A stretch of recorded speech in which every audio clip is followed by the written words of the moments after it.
سلام، كيف راكم؟ ان شاء الله تكونوا بخير وعلى خير. انا الحمد لله كي راني معاكم. يا خياتي ما تنسوش الاشتراك في القناة وديروا لي جام. ويا خياتي ما راكم خاسرين والو. المهم كما قالت لكم ياسمين فرح، نبداو بالمسقي. قالت لهم ولا تحوسوا على الجنسيه تاع الزوج تاعي. قالت لهم انا المهم ماشي جزائري، هذا ما كان حاجه ما تخصكمش. هذه هي. ودي يقول لكم باللي عرفنا الجنسيه تاع الزوج تاعها كذبه في كذبه، باسكو ما قالت حتى الواحد.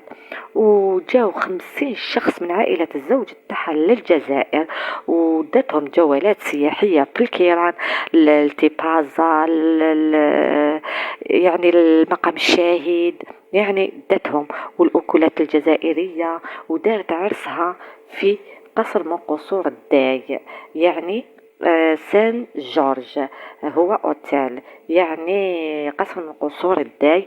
وحتى الطبخ جزائري، دات لهم شوربه وبوراك، وكيفاش خرجت مدرباها بالزرنه وتحت جناحه وصغيرت وخرجت بالحايك. وكما قالت لبست اللباس التقليدي القبائلي، ودارت الخالات من تيزي وزو، دارت الحنه والتقديم سامير تومي.